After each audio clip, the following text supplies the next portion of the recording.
Bismillah. Assalamualaikum warahmatullahi wabarakatuh. Alhamdulillah, wassalatu wassalamu ala rasulillah. Wala hawla wala quwwata illa billah. Asyhadu an la ilaha illallah wahdahu la syarika lah. Asyhadu anna Muhammadan abduhu wa rasuluhu la nabiyya ba'd. Mari kita awali kajian kita dengan bacaan basmalah. Puji syukur senantiasa kita panjatkan kepada Allah yang masih terus memberikan nikmat yang begitu tak terhingga kepada kita, nikmat kehidupan yang panjang, kesehatan serta kesempatan.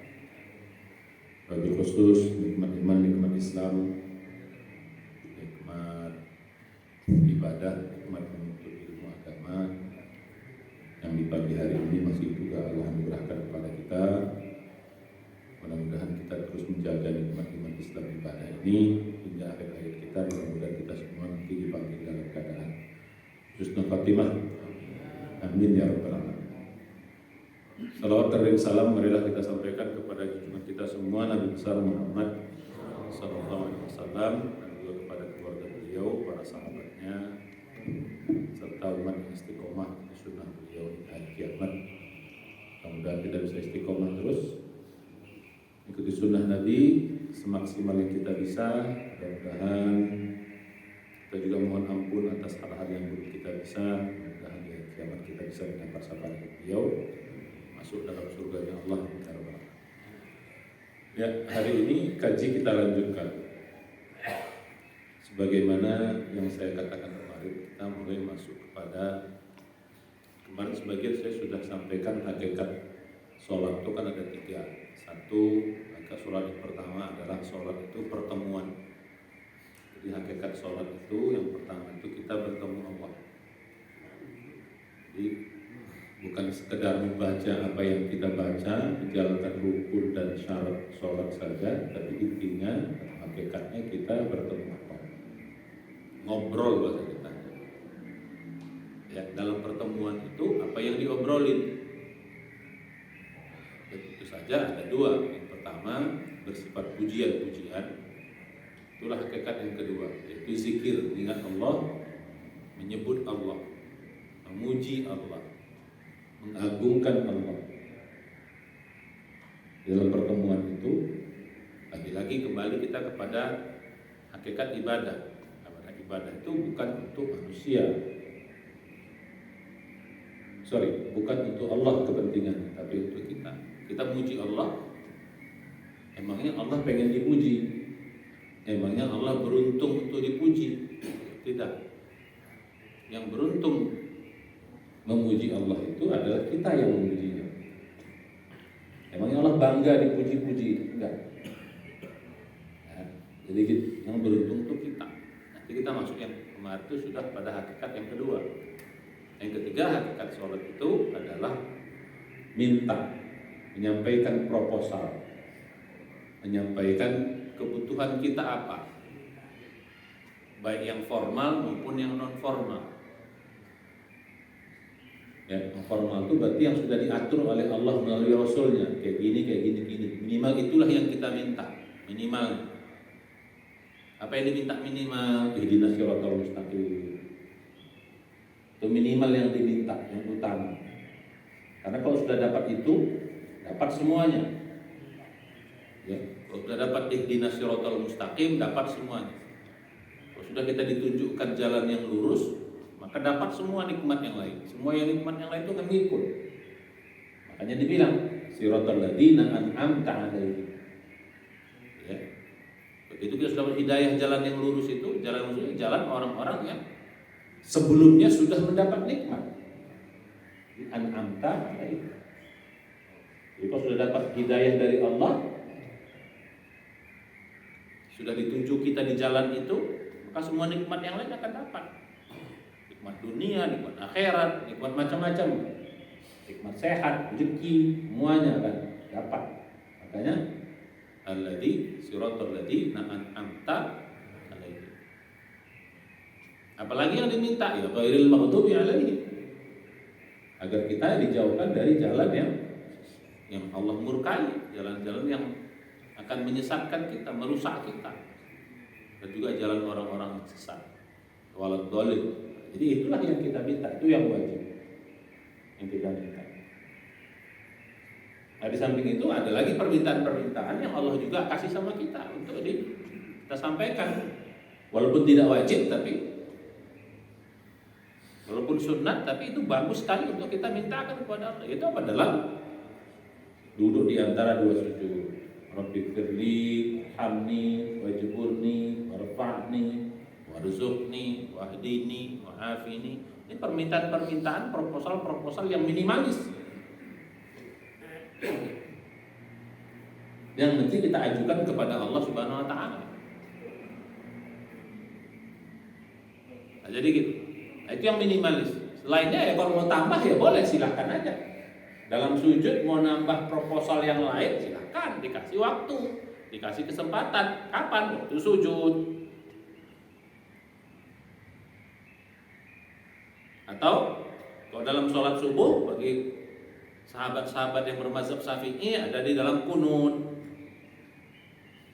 Itu doa-doa tambahan. Dalam sujud silahkan nambah doa apa saja.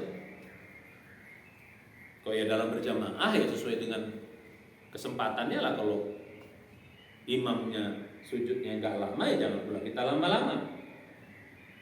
Kalau sujud imamnya lama ya kita ikut. Makanya imam kalau sujudnya lama, doanya mesti doa jamaah. Jangan doa sendiri. Dia dalam sujud doanya sendiri. Udah orang capek nunggu dia pula doa sendiri dalam sujud itu. Rabbi shrah li sadri wa yassir li amri, katanya. Rabbi auzi'ni an ashkur, dia sendiri pula. Gitu. Rabbi ja'alni muqimas shalah, boleh itu dibaca. Tapi kau imam gitu loh. Imam tuh bacanya kau udah orang nungguin kau ya kau baca buat kita rame-rame lah. Kau diutus atau kau di muka sana, kira-kira gitu. Sebagai juru bicara ya mintanya ya rame-rame lah, kira-kira begitu. Jadi ada doa-doa yang kita dikasih open, silahkan sesuai dengan kebutuhan dan sesuai dengan kondisi kita, minta aja. Masa udah jumpa nggak minta, kan aneh. Makanya hakikat yang pertama itu penting. Hakikat sholat itu jumpa, masa udah jumpa nggak minta? Sayang.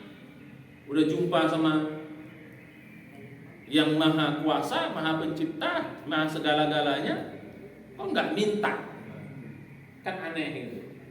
Nah, itu ada orang sholat cepat-cepat tuh sebenarnya aneh. Emang kita nggak punya kebutuhan? Emang kita nggak punya apa namanya? Nggak punya masalah yang perlu kita mintakan untuk diselesaikan oleh Allah, kan gitu. Dan seterusnya dan seterusnya. Nah jadi, inilah 3 hakikat sholat kemarin. Nah sekarang yang penting itu yang ingin saya jelaskan sebelum masuk kepada yang nomor 3 itu adalah menjalankan konsekuensi. Itu yang penting. Tahu saja hakikatnya, tapi nggak jalankan konsekuensinya sama saja. Nah kan saya beritahu nih hakikatnya. Hakikat dari ibadah ini saya kasih tahu. Hakikatnya saya beritahu. Nah kita nanti mengamalkan hakikat itu, mengaplikasikan hakikat itu, menjalankan konsekuensi dari hakikat itu. Nah jadi begitu.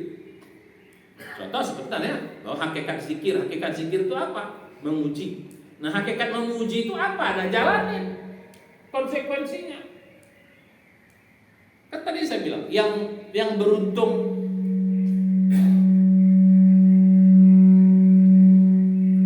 Ini suara saya yang terlalu kencang atau?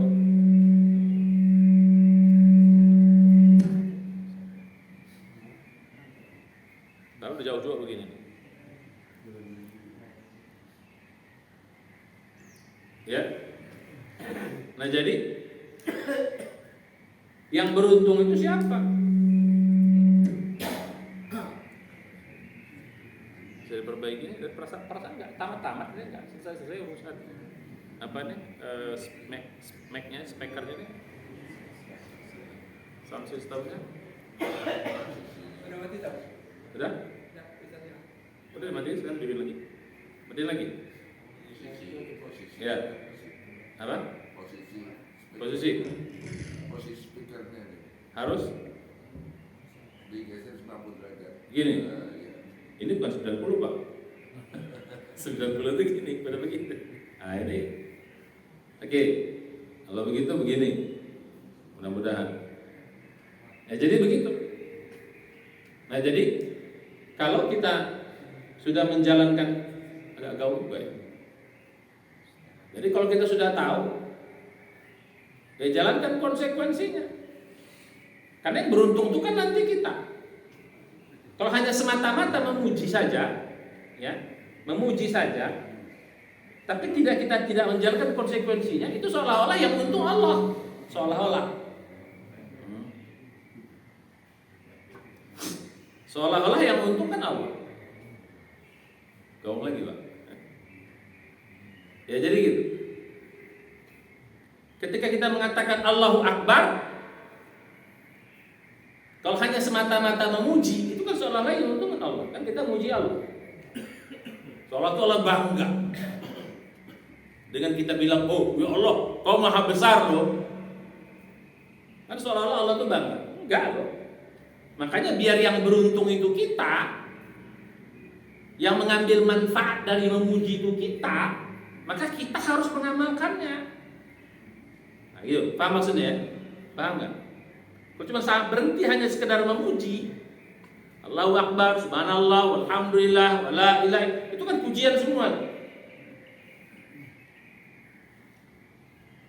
Itu pujian semua.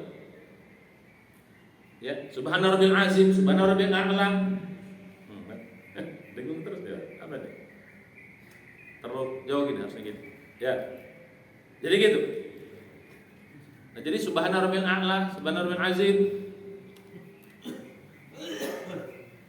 Ini coba di, atau hanya saya kayak gini ceramah, yang lain enggak? Berarti kok saya aja, berarti suara saya berarti kalau gitu. Apa? Frekuensi suaranya.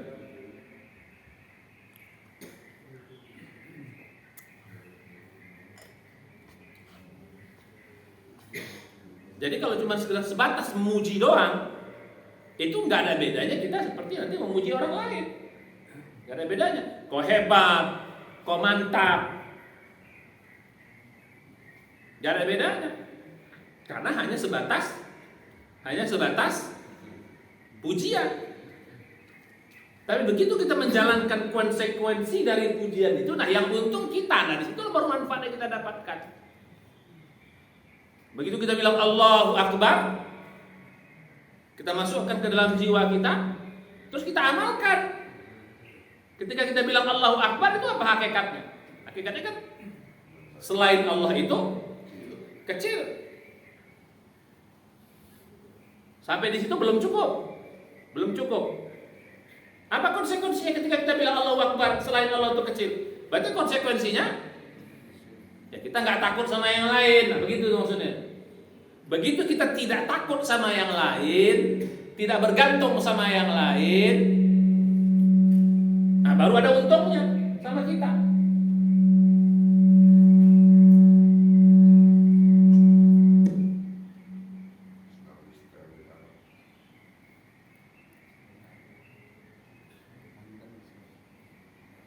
Ya, baru ada untungnya sama kita.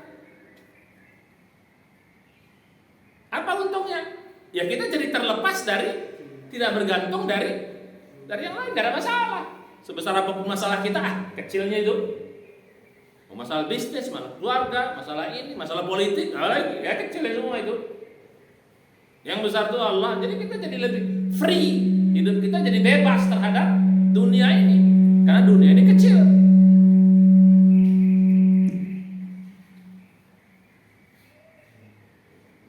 Atau pakai yang itu Pak? Pakai yang di sini itu gimana? Pakai yang di bibir. Ya perasaan dari kemarin-kemarin gini juga. Atau frekuensi ustadznya berapa tuh? Kalau dalam hertz itu berapa itu? Tenor. Kalau yang bass enggak. Suaranya tenor. Sudah? Atau gini, tes. Coba kita tes dekat mulut Pak ya. Jadi begitu. Sama juga, bingung juga. Malah tambah.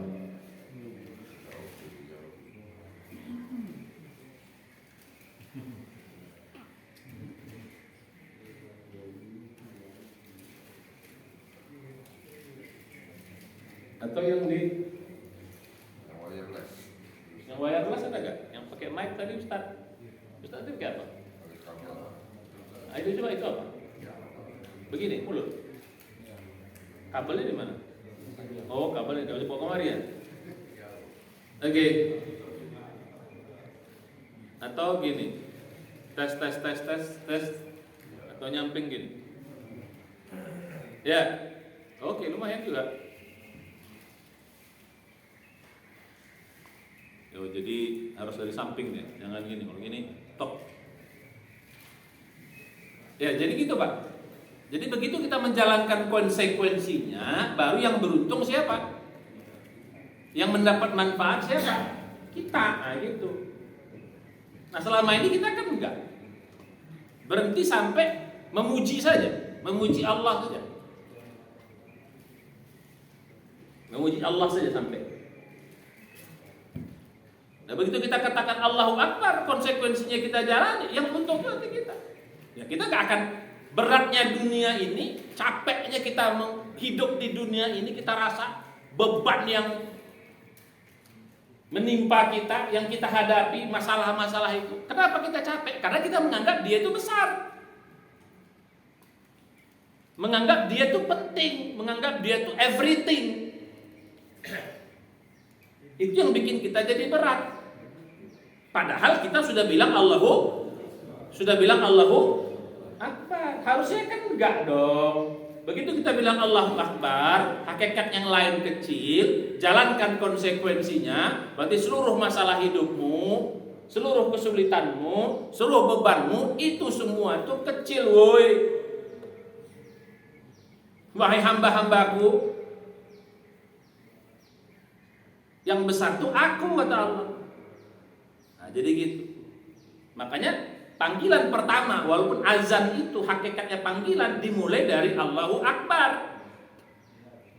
Kenapa nggak dimulai dari hayyalah sholat? Kalau namanya manggil kok, kenapa nggak dimulai dari? Kalau manggil kan, woi sini sholat, harusnya gitu dong. Logika kitanya. Kenapa nggak hayyalah sholat dulu? Hayyalah sholat, hayyalah falah. Nah, dipanggil dengan Allahu Akbar, artinya semua yang kau hadapi sekarang, yang sedang kau bersamanya, itu semua tuh kecil. Sekarang yang manggil yang maha besar. Nah gitu, dimulai dari itu. Masih juga belum tergerak, dipanggil, digerakkan imannya. Kau bilang kau sudah bersyahadat, kau bilang kau asyhadu an la ilaha illallah, kau bilang kau asyhadu anna Muhammadar Rasulullah. Nah, diingatin dulu tuh yang 3 itu. Baru hayyalah sholat, baru hayyalah falah. Masih juga belum datang, diingatin nih, woi Allahu Akbar, woi Allahu Akbar, woi. Kadang-kadang begitu. Ini bahasa saya Pak ya, bukan kayak gitu azan itu. Ini bahasa saya.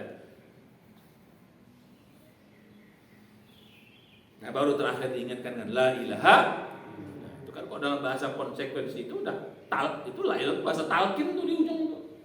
Ya sudah mati jadi kalau datang lagi ingat mati ingat la ilaha. Jadi sebelum kalian ditalkinkan la ilaha illallah datang gitu. Nah itu kan bahasa-bahasa yang bisa kita pahami dari hakikat azan itu. Nah balik kepada hakikat sholat tadi. Nah tadi hakikat pertama berjumpa. Nah hakikat jumpa itu apa? Kalau udah jumpa itu apa? Setelah jumpa itu apa konsekuensi dari jumpa itu? Nah, ini saya mau tanya. Kita bahas sedikit tentang konsekuensi. Sebelum nanti kita masuk konsekuensi doa. Doa itu juga ada konsekuensi. Apa konsekuensi jumpa? Harusnya kalau sering-sering jumpa, tuh. Berarti harus apa? Makin dekat dong konsekuensinya. Makin cinta. Nanti itu harusnya. Tapi faktanya kan tidak. Banyak orang rajin sholat, tapi tidak dekat sama Allah. Berarti ada yang salah. Banyak orang yang rajin sholat tapi tidak makin cinta. Terbalik, malah mendekatnya sering kepada Allah tapi cintanya ke dunia. Karena udah kesambung makan permen sebenarnya. Nggak nyambung sebenarnya. Tapi kita luruskan pemahamannya bahwa sholat bukan semata-mata menjalankan rukun dan syarat sholat saja. Itu fikihnya yang kita bahas kemarin. Itu fikihnya begitu. Tapi jangan sampai hanya sebatas fikihnya. Fikih itu ibaratnya hanya sebatas fisiknya, bodinya. Tidak sebatas itu. Ya, masuk kita dalamnya, ruhiyahnya. Karena manusia itu ada dua, ada badan, ada body, ada ruh, ada spirit. Masuk kita biar hidup badan itu. Badan itu kalau nggak ada ruh nggak hidup dia. Jasad itu kalau nggak ada ruh nggak hidup dia. Maka biar dia hidup, biar dia berfungsi, maka isi ruhnya. Nah itu juga biar sholat itu hidup, ya isi rohnya. Apa roh? Ya itu ada hakikat tadi itu. Makanya begitu kita sedang sholat, niatkan ya Allah. Saya bilang, menjadikan niat. Ya Allah, dalam sholat ini aku ingin jumpa denganmu. Nah, kira-kira begitu, niatkan. Bukan niat apa istilahnya, persepsikan boleh.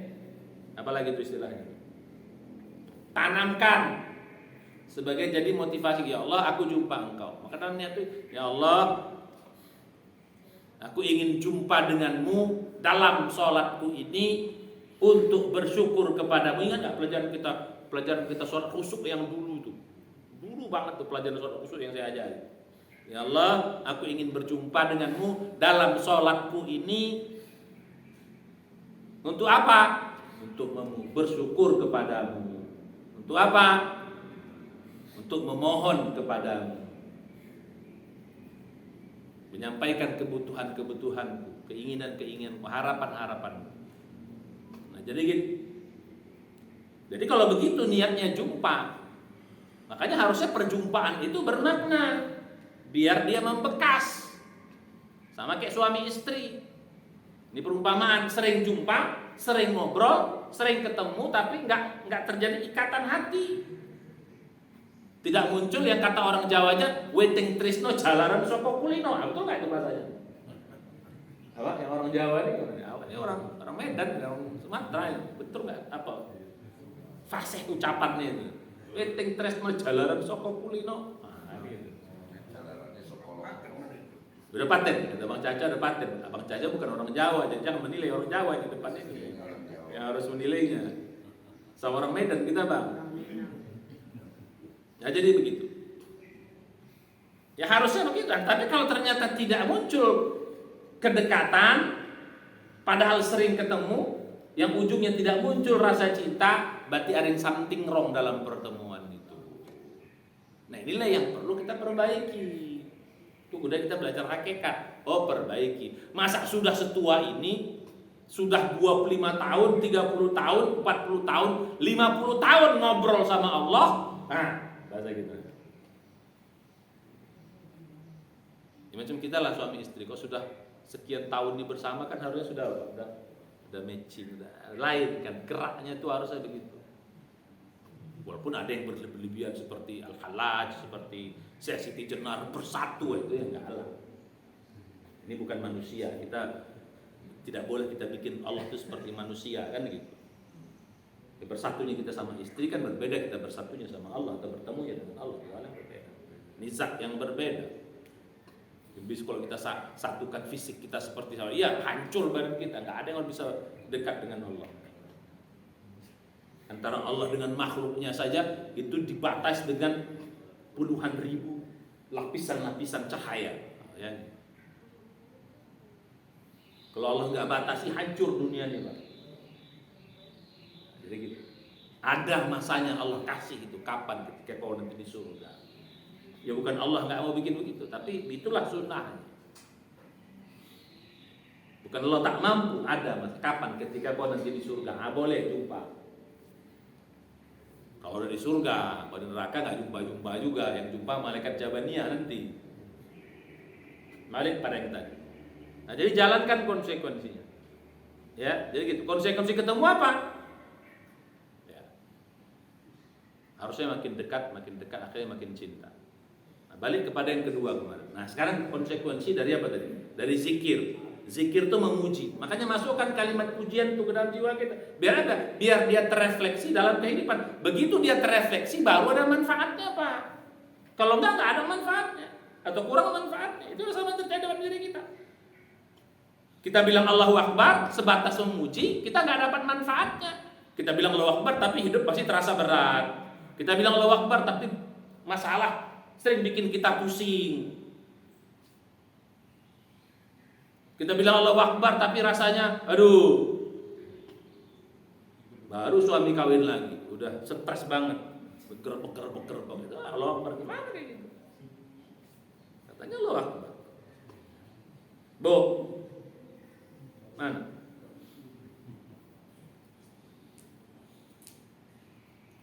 Kita bilang Allahu Akbar, tapi kita menganggap jabatan, menganggap atasan. Kalau dipanggil atasan itu siap, langsung bergerak. Ya boleh saja, oke. Tapi kalau kepada Allah harus lebih daripada itu. Itu baru betul Allahu Akbarnya gitu. Jadi begitu atasannya siapnya bagaimana? Jadi sama Allah enggak seperti itu. Berarti kalau gitu Allah kau anggap apa? Berarti kita kurang beriman tuh. Jangan ada tidak beriman. Jadi balik pada yang tadi. Jadi manfaat dari pertemuan itu akan terasa ketika kita mengamalkannya, menjalankan konsekuensinya. Apakah pujian tadi? Nah, kita bilang subhanallah. Apa konsekuensi dari subhanallah? Itu bukan semata-mata ya Allah kau maha hebat, ya Allah kau maha. Bukan sekedar itu. Apa konsekuensi kita bilang subhanallah?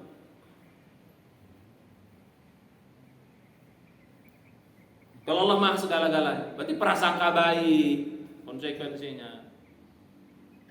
Berarti Allah nggak punya kekurangan. Makanya selalu subhanallahi amma yasifun, subhanallahi amma yusyrikun, subhanallahi amma yaqulun. Jadi kalau ada orang bilang subhanallah masih prasangka buruk sama Allah, nah kita kasih karena prasangka buruk sama Allah. Kok bikin kok begini? Itu menunjukkan bahwa subhanallahnya belum terrefleksi gitu loh. Begitu juga kalimat alhamdulillah, memuji Allah. Dia muji Allah tapi masih sombong juga. Dia muji Allah, dia merasa dia masih lebih hebat. Berarti kalimat itu apa tadi? Jadi kalimat pujian itu kalau tidak kita jalankan konsekuensinya itu sama seperti kita memuji manusia saja. Dan Allah tidak butuh pujian itu. Enggak bertambah kekuasaannya, enggak bangga dalam konteks manusia ya, bangga dalam konteks kayak ini Allah betul bangga. Begitu kita memuji Allah tuh Allah senang. Bahkan Allah tuh membanggakan kita di hadapan para malaikat. Nih lihat hamba-Ku. Dia memuji. Jadi kita bilang alhamdulillah apa? Allah tuh bangga dalam konteks in quote gitu. Bukan bangganya seperti kita, bangga merasa hebat, enggak. Bangga itu apa? Bangga itu senang di hamba-Ku ini. Ya. Dia bilang Allahu Akbar, dia bilang subhanallah, dia bilang alhamdulillah. Padahal dia digoda setan, padahal hawa nafsunya ada, padahal dia sedang dalam kondisi yang berat, dia tetap memuji. Bangganya Allah di situ. Maka dia banggakan kita di hadapan pada para malaikat.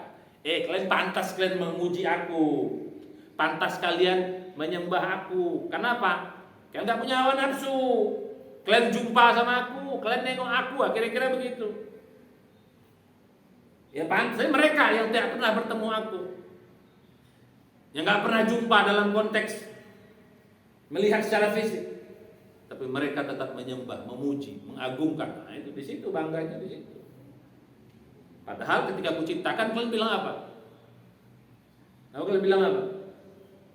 Gitu. Bagaimana kau?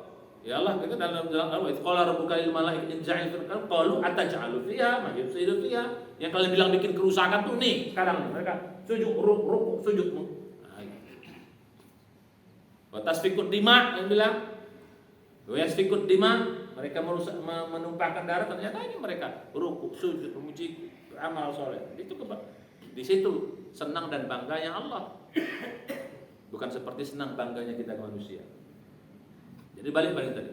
Jadi manfaat itu hanya bisa kita rasakan ketika kita mengaplikasikannya, mengamalkannya, menjalankan konsekuensi dari subhanallah, alhamdulillah, la ilaha illallah. Termasuk juga sujud. Apa hakikat sujud? Merendahkan diri. Konsekuensinya apa? Konsekuensinya apa? Ya di luar sholat kita ya tetap merendahkan diri kita. Maksudnya rendah diri bukan dalam konteks rendah hati lah maksudnya. Tawadu. Jadi kalau ada orang rajin sholat tapi merasa sombong, berarti tidak menjalankan konsekuensinya. Berarti tidak dapat manfaatnya sholat itu tadi. Dia suruh-suruhkan kepalanya ke tanah itu, apa disuruh-suruhkan? Medan itu disuruh-suruhkan tuh. Hah? Disuruh-suruhkan itu. Apa itu Bang Caca? Disuruh-suruhkan tuh. Jadi puk itulah kepalanya itu. Ya apa gunanya kau seperti itu? Dalam kehidupan kau merasa masih sombong, merasa kau lebih hebat. Begitu juga dengan hakikat-hakikat yang lain. Nah, jadi gitu Pak ya. Dibalik kita kepada kemarin kaji kita, jadi akan terasa manfaat sholat itu ketika kita menjalankan konsekuensi, termasuk dalam pujian-pujian itu. Nah, sekarang masuk juga kita pada doa. Nah, doa itu pun gitu Pak. Doa itu hakikatnya betul. Hakikat pertama doa itu, kita masuk pada doa. Hakikat pertama doa itu meminta, itu betul. Minta. Kita yang, tapi hakikat minta itu apa? Hakikat minta itu 3, jadi hakikat doa itu 3. Jadi itu penting. Jadi bukan semata-mata hiasan bibir. Jadi kalau hiasan bibir ya sholat itu ritual. Ya, kalau disuruh minta ya aku minta. Jadi sholatul mustaqim, sholatul lain udah aku disuruh minta ini aku minta. Kayak gitu dia. Disuruh rabbil fili warhamni wajburni warfa'ni warzuqni wadini wa'afini wa'fu'ani ya bukan sekedar itu. Hakikat minta itu apa? Hakikat minta pertama, kau tuh butuh, nah itu dia. Kau tuh butuh Allah. Kau tuh penuh kekurangan. Antumul aghniya, antumul fuqara. Ya ayuhan nas, antumul fuqara ila Allah. Wallahu wal ghaniyul hamid. Wahai manusia, kalian tuh miskin, kalian tuh butuh Allah, kalian tuh kurang semuanya. Jadi gak usah sok hebat.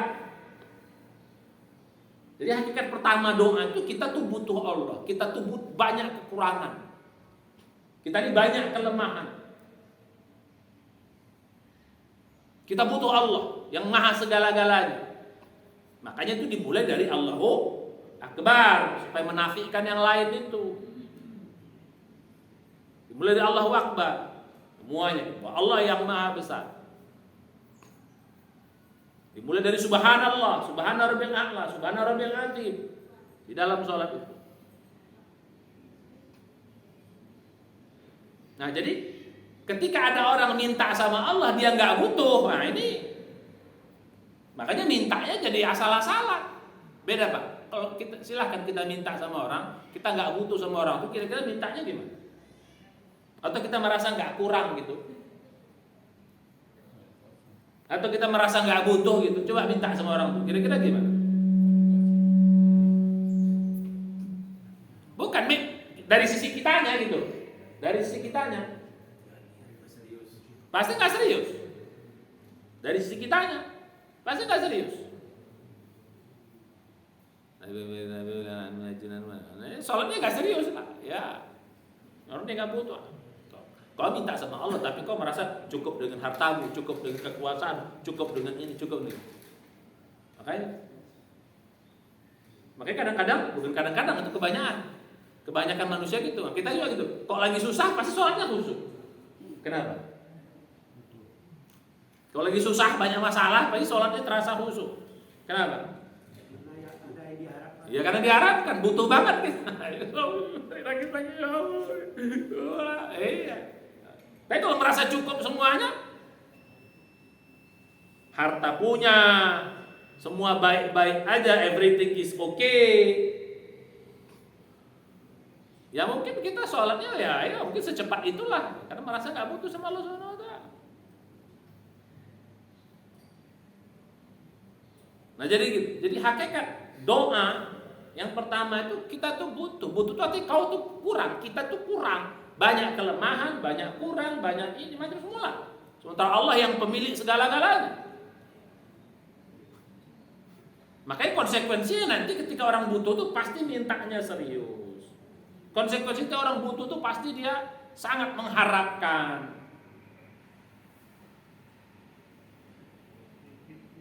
Dari gitu, sangat mengharapkan.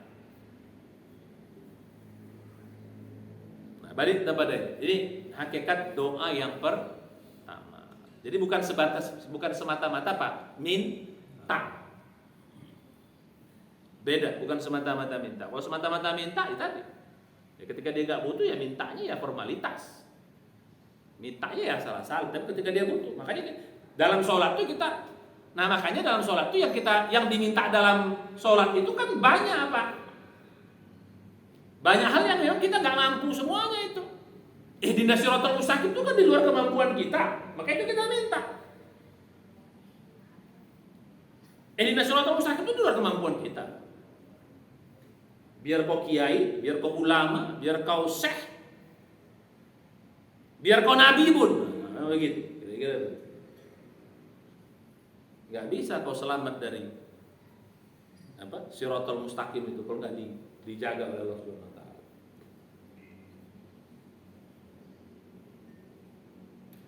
Jadi makanya kita minta pun yang sesuatu yang di luar di luar kemampuan kita dan jauh dari itu, maka kita ihdinas siratal, ya Allah, bimbinglah aku, tunjuki aku, tetapkan aku. Kan saya bilang kemarin ya, yang kita belajar tafsir Al-Fatihah itu ihdinas siratal mustaqim itu bukan menunjukkan kita di luar. Kan itu sudah dipakai oleh orang-orang non muslim atau Nasrani atau apa yang dalam perdebatan orang Islam itu sesat terus, makanya dia minta ihdinas, bukan begitu. Dalam bahasa agama itu, kalau kita dalam bahasa tafsir atau dalam bahasa balaghah, bahasa Arab, kalau kita berada di sesuatu keadaan, kita minta keadaan itu menunjukkan kita ditetapkan pada keadaan itu. Sama kayak kita juga sama nyuruh orang lagi makan, kita suruh makan, padahal lagi makan, itu menunjukkan apa? Bukan dia belum makan, tapi apa? Maksudnya makan terus gitu. Teruskan makan. Kan orang dia lagi makan, disuruh makan, padahal lagi makan ya. Itu menunjukkan apa? Jadi ya, teruskan makan, jangan sungkan, nah, kira-kira begitu. Cuman bukan ukapan nyeleneh, ada juga orang Indonesia kan. Orang lagi main terus, tapi itu lain lagi itu kalimatnya. Itu maksudnya suruh berhenti gitu lah. Ada juga itu kan ungkapan bahasa gitu. Ya. Nah, jadi balik kepada kita yang tadi. Jadi yang kita minta pun yang besar-besar, yang mungkin kita nggak mampu di luar itu. Makanya permintaan Rabbil firli, ampunkan itu kan di luar ini kita. Warhamni itu di luar kemampuan kita. Wajburni di luar kemampuan kita. Warfa'ni di luar kemampuan kita. Ya warzukni ada, karena kalau punya rezeki tetap aja kita di luar kemampuan kita. Ya mungkin sekarang kau punya rezeki, besok emang rezeki itu cuma harta doang. Rezeki itu luas sekali, bukan hanya harta doang. Rezeki sehat, emang kau mampu sehat terus. Rezeki umur panjang yang baik, emang kau bisa panjang umur terus, besok kau mati. Rezeki itu banyak sekali Pak. Rezeki harta sebagian kecil dari yang kita mintakan. Rezeki sehat, rezeki kewarasan akal, rezeki istri yang solehah, rezeki anak yang soleh, rezeki semua itu, rezeki itu luas sekali makna rezeki itu. Nah kalau itu kan, kalau cuma sekedar sebatas rezeki dalam konteks harta doang, berarti kalau gitu orang kaya nggak usah baca itu dong. Rabbi firli warhamni wajburni warfa'ni wahdini wa'afini wa'fu anni warzuqni, dia lewat kan. Kenapa? Orang punya aku banyak rezeki kok. Nah, kira-kira begitu. Kan tidak. Karena rezeki yang kau minta itu luas sekali. Nah, jadi balik kepada kita. Jadi Nah, apa yang kita minta kepada Allah itu tanamkan bahwa kita butuh semua. Kita kurang di situ. Allah yang pemilik segala-galanya. Kita minta untuk, ya Allah, kasihlah, berikanlah sebagian kepada kami. Jadi balik kepada itu tadi. Jadi hakikat doa yang pertama apa? Adalah butuh, kita kurang, ya, kita banyak apa bahasa kita? Banyak kebutuhan kepada Allah Subhanahu wa taala. Itu membuat sholat kita pun menjadi lebih serius. Nah, hakikat doa yang kedua, ya, bukan sekedar butuh. Yang kedua adalah hakikat doa kedua, kita meyakini Allah mampu memberikannya dan mau mengasihkannya. Mampu dan mau mengasihkannya. Nah, ini yang agak berat. Banyak orang kadang-kadang minta sama Allah, dia nggak yakin Allah mampu atau Allah mau ngasihnya. Nah, ini.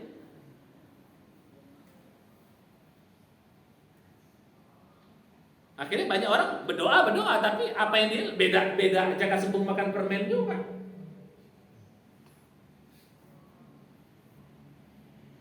Harusnya ketika kita mengatakan Allah mampu dan mau ngasihnya, harusnya kita nggak akan ada mencari yang haram, nggak ada yang mau cari yang ini. Ustaz, sekarang jangankan yang halal, yang haram pun susah, bahaya tuh begitu. Di samping, jadi kita meyakini Allah mampu dan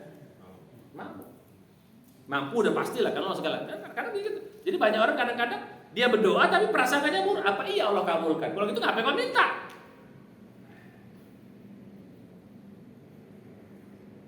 Makanya harusnya orang doa itu optimis dalam doa itu. Yakin. Makanya dalam ayat ini dikatakan doa orang yang nggak yakin itu nggak dikabulkan. Sebenarnya ini Pak, lagi-lagi akan kembali kepada kitanya nanti. Itu pada hakikat yang ketiga. Baru doa itu ada manfaatnya. Ketika kita sudah yakin, maka nanti baru ada manfaatnya dalam kehidupan. Makanya doa itu harus yakin. Di samping dari pertama Pak, kalau butuh berarti serius. Yang kedua, kalau kita mampu dan mau Allah berarti apa? Yakin. Makanya syarat doa yang kedua itu apa? Setelah serius, yakin. Maka dalam hadis itu, ud'ullaha wa antum muqinuna bil ijabah, innallaha la yaqbalu du'a min qalbin ghafilin lahi. Berdoalah kalian kepada Allah dalam keadaan yakin dikabulkan Allah. Yakin itu ya, mampu Allah mengabulkannya, mampu Allah memberikannya, dan mau Allah memberikannya kepada kita. Yang kedua itu harus yakin. Kalau nggak yakin, ya nggak bisa. Apalagi sampai banyak orang berdoa seperti prasangka buruk, bisa juga. Nah, konsekuensi yang ketiga apa? Hikmah, hakikat yang ketiga. Nah, ini lebih penting lagi.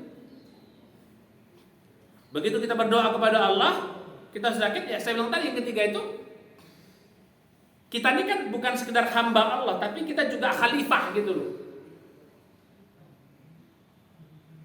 Kita juga khalifah. Kita bukan sekedar hamba. Manusia itu beda dengan malaikat, beda dengan jin, beda dengan makhluk yang lain. Kalau yang makhluk yang lain itu status mereka apa? Semua itu hamba saja. Abdullah, hamba. Tapi manusia dia statusnya dua. Di samping dia Abdullah, dia juga khalifahnya Allah. Beda kita Pak. Lebih kita dibanding yang lain. Pantas malaikat disuruh sujud. Beda kita. Karena kita juga diri kita ini dari dua unsur. Unsur apa? Unsur jasmani dan unsur rohani. Beda dengan makhluk yang lain. Makhluk lain itu satu unsur. Malaikat yang kita anggap mulia itu satu unsur. Kita dua unsur.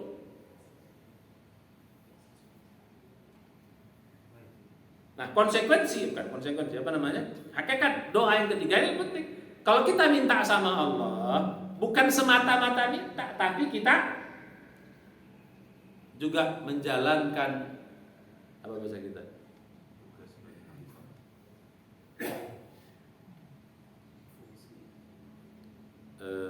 Orang minta itu apa ya bahasa saya yang cocok ya?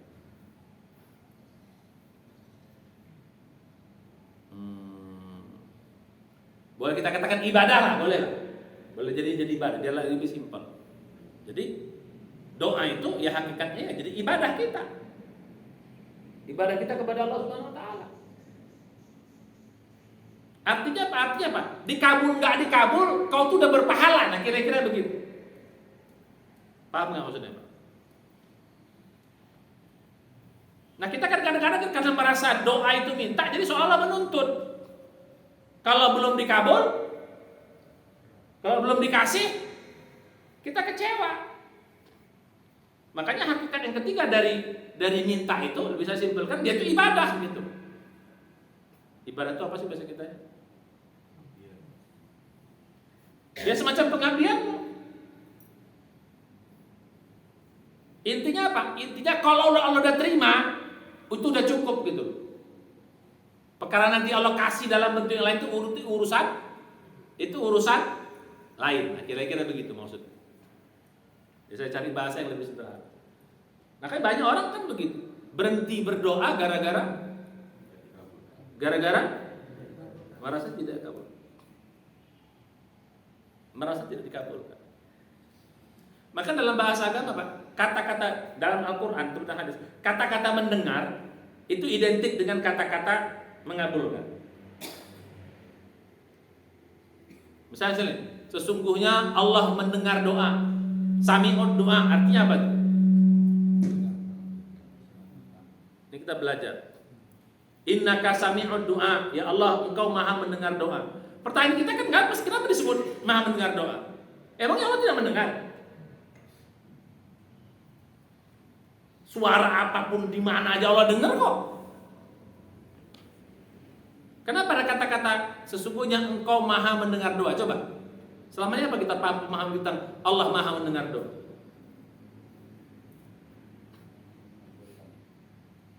Sami Allahu liman hamidah. Allah mendengar orang yang memujinya. Kenapa sih harus ada sami Allahu liman hamidah? Apa maksudnya sami Allahu liman hamidah? Emang Allah nggak mendengar orang yang memujinya?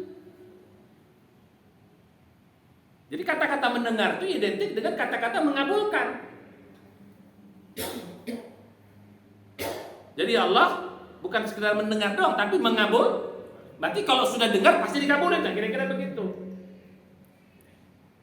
Jadi sami'ud doa itu apa? Mengabulkan doa, itu maksudnya begitu.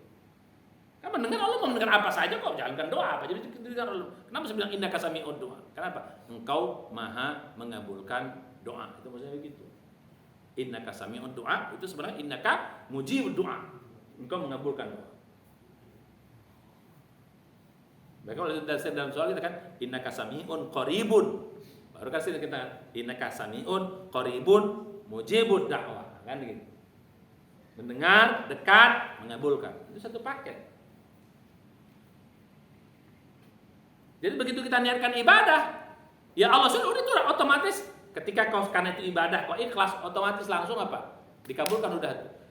Cuman bagaimana bentuk pengabulan itu urusan lain. Yang penting sudah dikabulkan, itu maksudnya gitu. Sudah diterima.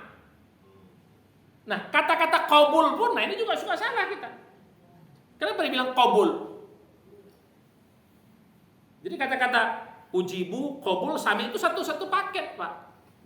Kan qabul itu artinya kan apa? Menerima. Bukan apa?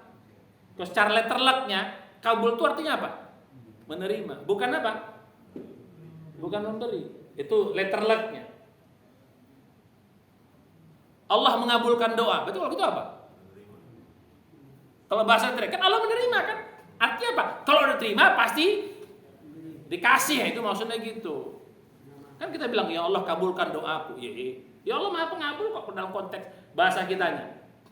Harusnya kita nggak semangat dong. Ngapain dikabul Allah? Cuma ya semua doa diterima Allah lah, diterima aja lah. Tapi apa? Kalau sudah diterima pasti diberi. Kalau diterima pasti diberi. Makanya sudah kalau gitu sampaikan saja doamu. Yang penting diterima Allah. Bagaimana cara memberinya? Seperti apa pemberiannya? Itu urusan lain. Nah, makanya kok dalam doa itu Pak sudah selesai. Begitu doa sudah selesai. Udah kabulkan Allah. Nah, cuman kadang-kadang itulah kita manusia kadang-kadang menganggap doa itu semata-mata minta, semacam menuntut, begitu seolah-olah tidak diberikan kita menjadi lemes, kecewa, akhirnya berhenti, tidak mau berdoa lagi. Akhirnya ngambek. Maka kata Allah, aku sudah kabulkan, kenapa kau ngambek? Aku sudah kabulkan, kenapa kau marah?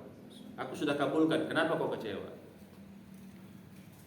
Jadi kapannya, di mananya, seperti apanya bentuk pengabulan itu serahkan sama Allah. Allah yang Maha tahu mana yang terbaik nanti. Kadang-kadang gini Pak, ini sedikit ya, kita juga perlu. Kadang-kadang Allah itu, dia sudah kabulkan, tapi dia siapkan dulu semua perangkat-perangkat agar ketika kau mendapatkan itu, kau mendapatkan dalam keadaan bagus gitu. Allah siapkan perangkat-perangkat itu. Allah siapkan jembatan menuju sampai pada itu. Bukan Allah tidak mampu, itu sunnahnya. Ya Allah menciptakan alam semesta ini berapa miliar tahun. Sanggup nggak Allah menjadikan 1 detik Pak alam semesta ini? Sanggup nggak? Sanggup. Tapi kenapa Allah tidak lakukan? Kenapa harus butuh miliaran tahun? Bukan Allah nggak mampu, tapi itulah sunnah.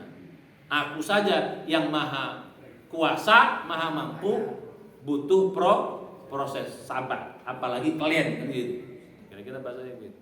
Jadi makna kun fayakun itu bukan 1 detik jadi gitu, tidak. Itu butuh proses.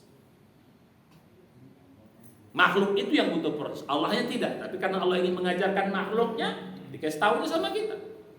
Jadi Allah kadang-kadang Pak, bukan kadang-kadang ya begitu. Allah ingin agar begitu terkabulnya doa dalam konteks bahasa kita, tercapainya doa itu, Allah tuh ingin kita mendapatkan dalam keadaan manis, dalam keadaan baik.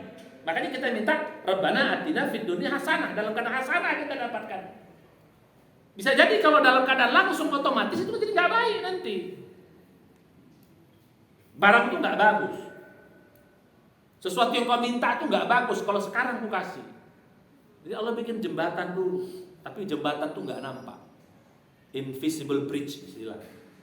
Jembatan yang nggak nampak itu sampai di titik itu. Nah, inilah kadang-kadang kita nggak sabar. Kalau kita nyampe di situ, itu nanti Pak, itu sebenarnya menjadi indah yang kita dapat, indah, asik, tidak ada konsekuensi negatif dan sebagainya. Kadang-kadang manusia nggak sabar. Itulah butuh dalam doa itu prasangka baik. Pokoknya sudah dikabulkan. Jadi intinya Pak, karena kita niatnya ibadah, yang namanya ibadah sudah dikabulkan. Kapan, di mana, how, when, where, how, itu urusan apa? Biar serahkan urusan Allah. Ini sedikit. Saya nyalek dari dulu udah pengen Pak. Dari 97 saya udah pengen nyalek. Ini bukan bicara politik.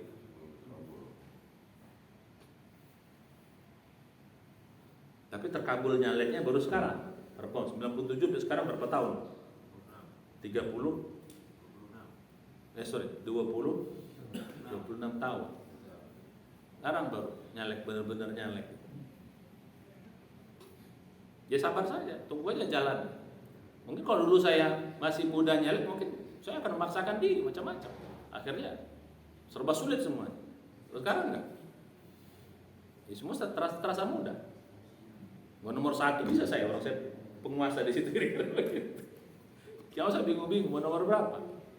Misalnya di mana saja bisa. Nah, kan jalan itu biar nanti Allah bangunkan jembatan itu. Kau sabar saja. Jangan usah kau paksakan diri. Makanya salah satu ke depan kita belajar, salah satu doa itu jangan kau paksa apa yang kau minta. Tetap kau jalankan, biarkan Allah yang kau sabar saja dulu. Sampai dia manis kau dapatkan. Kadang-kadang kita nggak sabar. Karena apa yang kita minta sekarang belum tentu baik sekarang. Baiknya kapan? Nanti.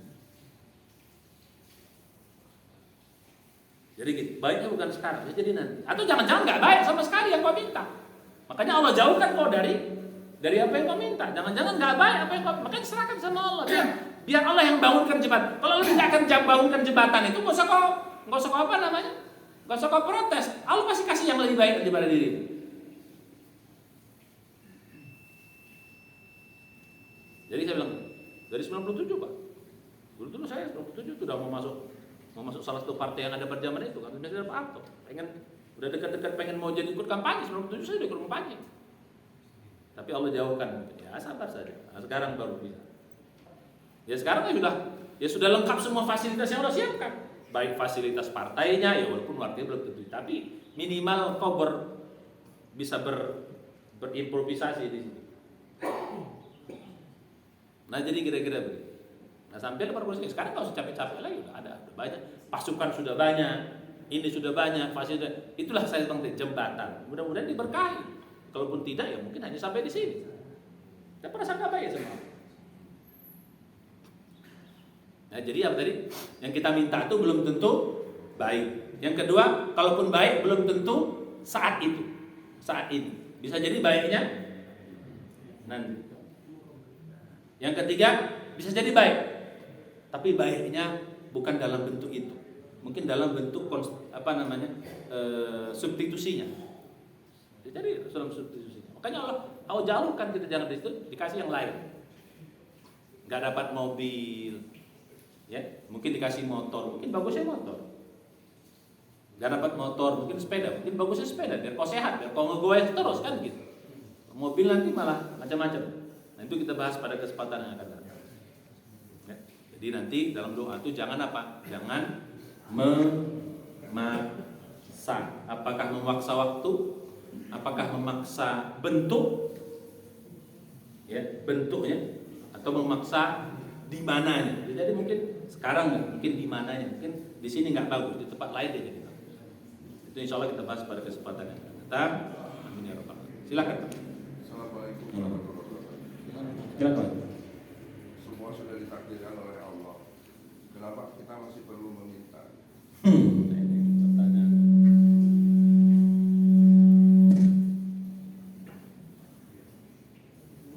Ya. Nah jadi gini Pak. Ini belajar takdir lagi kita. Jadi begini, kan saya bilang dulu kan. Memang segala sesuatu Allah sudah kita belajar takdir. Ya, Allah sudah tentukan. Tapi pertanyaan kenapa kita minta? Pertanyaannya, takdir itu gaib atau nyata bagi kita?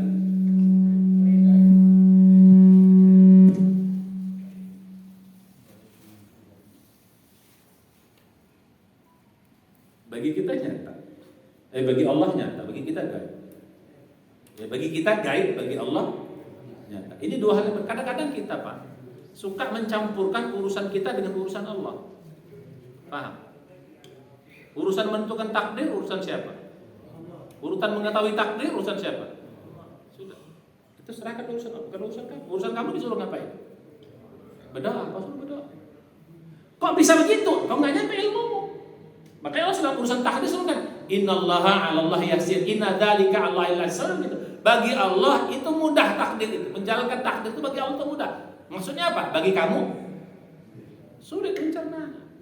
Jadi jalankan apa yang menjadi tugas kita, biarkan Allah menjalankan apa yang menjadi tugasnya. Jangan kita campur sakit kepala kita. Allah bilang dia udah menentukan semuanya, tapi kan ya sudah, nggak nyampe ilmumu. Jadi belajar ilmu takdir ini, kerjakan apa yang menjadi tugas kita, biarkan Allah menjalankan urusannya. Allah bilang begitu, memang begitu. Tapi kita disuruh berdoa. Nah, bagaimana hubungannya Ustaz? Nah, ini sini kadang-kadang bingungnya. Katanya udah dipastikan. Kok kita disuruh berdoa? Jangan-jangan. Nah, ini di sinilah.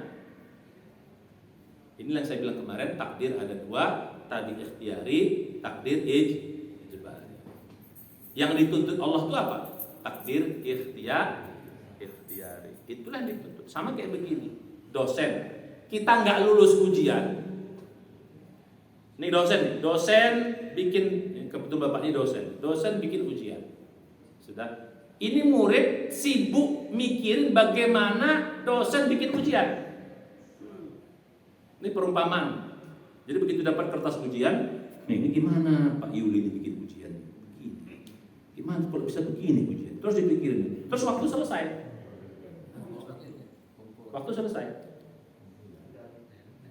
Akhirnya dia tidak menjawab ujian, menjawab pertanyaannya. Dia tidak lulus gara-gara dosen bikin ujian yang susah, atau dia tidak lulus gara-gara tidak mengerjakan ujian.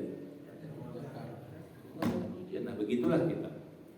Jadi kerjakan apa yang menjadi urusan kita, biarkan Allah yang mengerjakan urusan Allah. Urusan takdir menentukan seperti apa, bagaimana itu urusan Allah. Itu jangan kau pikirkan. Tugasmu apa kata Allah?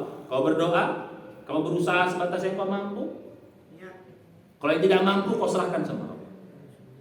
Itulah kita disuruh oleh Allah Subhanahu wa taala. Kita disuruh apa? Disuruh sholat, disuruh. Ya kalau udah kita kalau kita udah tahu tempat kita, sakit kepala kita nanti. Itu urusan siapa? Menempatkan kau di surga atau itu urusan Allah, bukan urusan kita. Maka pikirkan apa yang menjadi urusan kita, biarkan Allah yang mengerjakan urusan. Jangan dicampur. Ini bikin kita sakit kepala. Jadi jawaban sederhananya begitu. Dalamnya nanti sakit kepala orang sendiri saja. Itu nanti. Belajar ilmu khususnya lain lagi nanti. Ya. Saya kira demikian. Yang terakhir, ya ini waktu apa? Saya ingatkan dua hal. Waktu kurban sudah dekat. Bagi yang mampu silahkan berkurban. Dan juga waktu waktu sholat puasa Arafah ini kayaknya berbeda juga. Mudah-mudahan tidak terprovokasi lah perbedaan. Silahkan diyakini. Yang mau berpuasa di hari Arafah silahkan. Yang mau berpuasa 9 Zulhijjah, waktu keyakinannya juga tidak menjadi masalah. Kira demikian supaya jangan menjadi polemik terus-menerus. Ini kayaknya berbeda. Kira demikian yang saya ingatkan. Ya, tolong silahkan siapkan amal-amal kita. Demikian mari kita baca hamdalah dan doa majelis. Subhanallah, astagfirullah, assalamualaikum warahmatullahi wabarakatuh. Silakan sholat dua.